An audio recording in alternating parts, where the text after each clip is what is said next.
Hey everybody, and a special hello to all the moms watching out there. This weekend is such a great reminder of how much you truly do for us.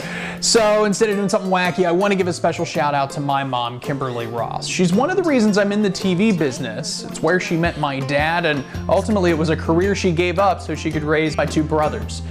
It's funny, I look back on my childhood years and I can't help but think that all Mom would want for Mother's Day then was just a few hours of peace and quiet. But here we are 25 years later, she's finally got her wish. So, Mom, we love you, happy Mother's Day, and once this COVID crap's over, you know we're making a trip home to see you.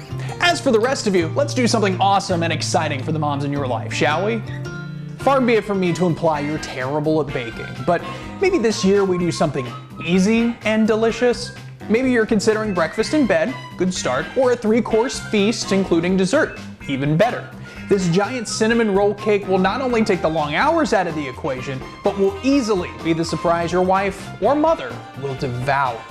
For this recipe, you'll need a half cup of melted butter, cinnamon sugar comprised of a half cup of sugar and 2 tablespoons of cinnamon blended together, and 3 cans of crescent roll dough. First, grab some all-purpose white flour and spread it across the countertop. Next, open your first can of crescent dough and roll it out on top. Split the dough into 2 parts using a pizza cutter or a knife. With a brush, take your melted butter and spread it generously across the dough. Now grab a handful of cinnamon sugar and sprinkle it on top. Next, carefully roll your dough pieces long ways and set them aside. And repeat this process using the other 2 cans of crescent dough. Now let's put it all together. Spray a cast iron skillet with cooking spray and swirl your cinnamon dough pieces around until they fill up the pan. Now cover the top of your dough with more butter and, you guessed it, more cinnamon sugar. Pop it in the oven at 350 degrees for 30 minutes. While that's cooking, it's time to make the icing. Mix 3 cups of powdered sugar, a teaspoon of both almond and vanilla extract, a half a teaspoon of salt, 6 hefty tablespoons of milk or creamer, and a 1/4 cup of cream cheese. By the way, guys, if you're using your wife's KitchenAid, make sure the warranty is still valid. This is experience talking. Once your giant cinnamon roll is out of the oven, let it cool for about 30 to 45 minutes. Then take your icing and drizzle it on top.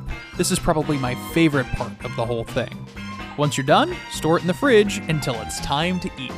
You can always get store-bought icing or use no icing at all.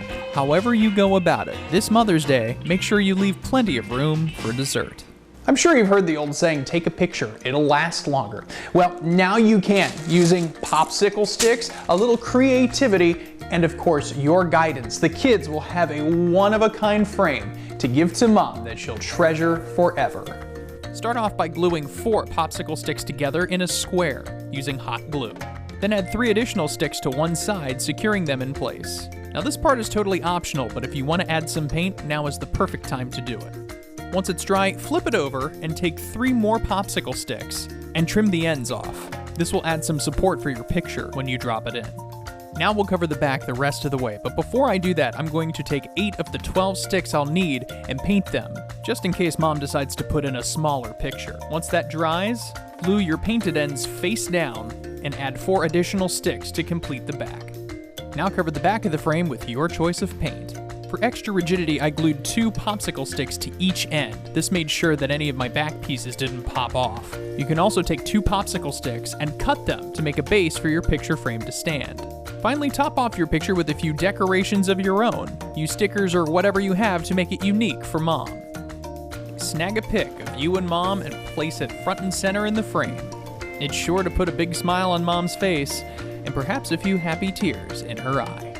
Even though moms do so much for us, sometimes it's best to leave some things to the professionals. Now, we're all desperate for haircuts, but I think in this case, Dad's gonna get a lot more than his ears lowered.